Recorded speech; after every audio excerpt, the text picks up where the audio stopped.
Can we come later on Friday than 2 o'clock? 'Cause I have work on Friday for full time, so 5 o'clock or 6 o'clock be okay? So we're pretty flexible in terms of timing. There are 60 hours in this whole event. It's just intense 60 hours, so 5 hours based on that, right? That's a huge chunk out of that. But we are flexible, so that's something we will discuss during the interview process and see how it fits in, but we're flexible, so yeah. Yes. How many people typically apply?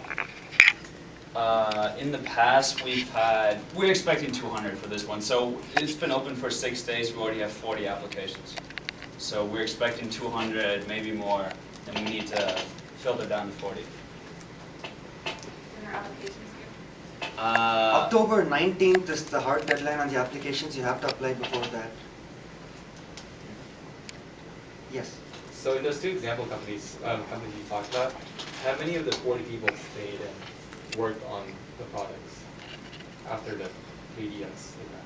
Right, so that's a really good question. So one of the things, so if you imagine 40 people there during the weekend, not all of them will actually continue going. You know, for a lot of them, they say, hey, that was a lot of fun, but I'm done, I have other projects, other commitments. So a lot of people will, basically, it reduces to a core set of 3, 4, 5 people who really run with it. And then once so imagine you have 40 people there, 3 companies come out of it. You know, that's 13 people per project coming out. And then how many of those are fully committed? So it probably goes down to 3 to 5 core people really running with it. And now you're talking about a real startup again, where it's a smaller number. 40 people is crazy, it's chaotic, so. Yeah. Were there multiple companies that came out of the other events, or was it just the ones that you showed? Multiple companies did come out, but once you start doing the market validation on certain companies, you know that there are either too many competitors there, or that it's impossible to go ahead with it further because of certain other limitations. So 2 companies came out. Actually 2.5. There was another little project which somebody's running. It's an app for an iPhone. The other company was called Nimbu. It's like Hulu for foreign movies, but because of other copyright issues, they're struggling a little bit. But it's still not dead yet. It could go forward, but these 2 are the most successful that's come out till now. So yeah, for the last spring, it was the first time where we had multiple projects. In 2008, the first time we put on was just one project. We had all 40 people working on that one project, and it's still going. So we're really flexible. It's 1 to 3 projects. So out of the handful of people that may decide to keep on with a particular project, how is equity decided among those folks that stick with the project versus those that were the original 40? Yeah, so the people who actually take the company forward and put it in, all the sweat and blood going forward for months and years, they get much more equity. The 40 people who are there, they need some incentives. Also to make the contract, right, you're assigning your intellectual property to this company, so you get equity in return, but that's across 40 people, so that's a small chunk. The people who are really running with it, who are the CEOs, CTOs, they get much more equity going forward based on, and then we talk about vesting and those traditional startup incentives. Yeah? Yes. So do all 40 people get equity in all of the companies that come out? Yes. Yes, and real quick, I guess if we do the legal structure, if we're on it real quick, basically what we do is, there's this umbrella company up here, and all 40 people get shares in this. So all the participants, in return for working for the weekend, they assign their intellectual property to that umbrella company, and they have shares in return. The projects let's say there are 3 projects coming out, now we're talking about subsidiaries.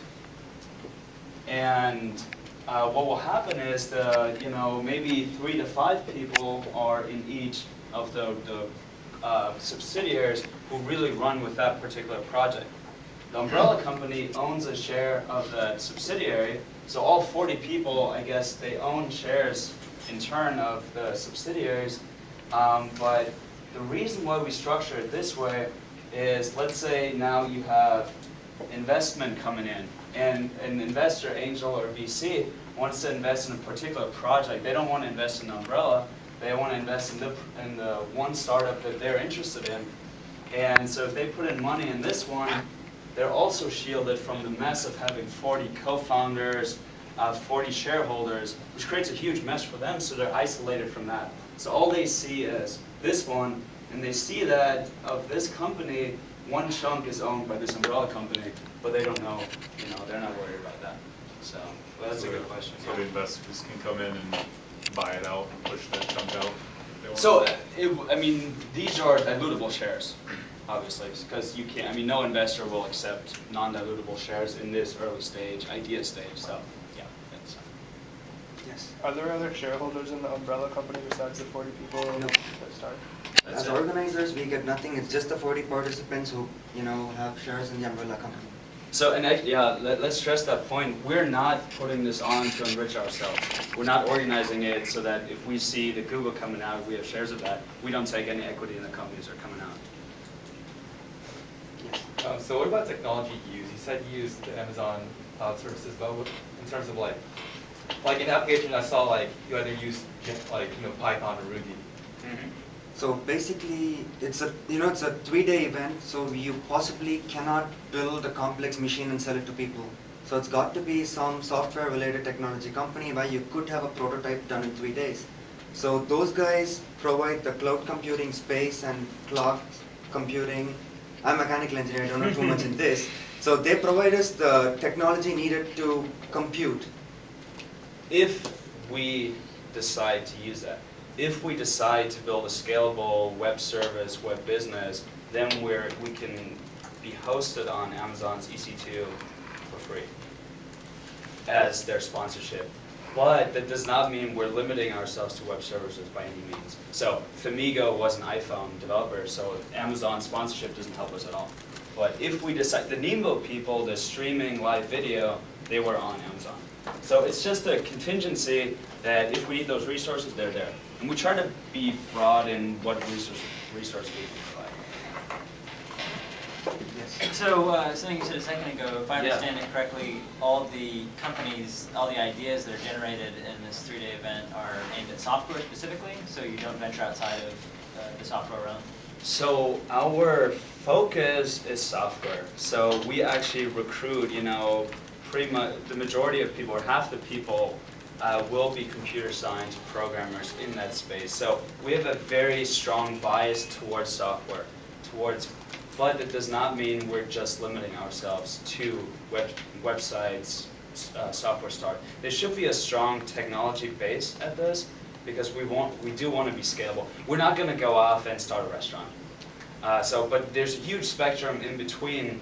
And so if there is a strong software base to it, something that's scalable, great, we have the resources there. If there's a totally whack idea that's great and people love it, we can run with that too. Can I add to that? Yeah. That's Jeremy, by the way. Everybody matters. Also, as far as which direction we want to steer the idea, research that comes out of the university has strings attached to it. The university has some ownership on it. So be wary about bringing research in to commercialize. Also, technology commercialization has a lot longer cycle than, say, a software company. We really don't want the OTC to get involved because now we're talking, 3 days versus 6 months, 2 years. How many people are you looking for? As we said before, it's half computer guys, and then we have a bunch of business majors, creative designers, and then we have another bunch of engineers who can pitch in. So the exact numbers are flexible because we'll once in a while find some applicant who's good with entrepreneurship, passion, and coding. So the numbers are completely flexible. We don't have a hard target on each discipline, but you can expect to see all of these disciplines involvement in the final mixture. But mostly it's going to be computer coders, like a good portion of it. Yes. Are you looking for people in computers besides just strict coders, like system administrators, things like that? Like Sure. people that are strong in Sure. Yeah. architecture? They don't. Yeah. But there should be a strong. As a personality trait, there should be a bias for action, whatever it is, whatever your expertise is. Yes. So as I understand it, where you guys were CEOs companies before, or no? So the CEOs of the companies are coming out. They're not here.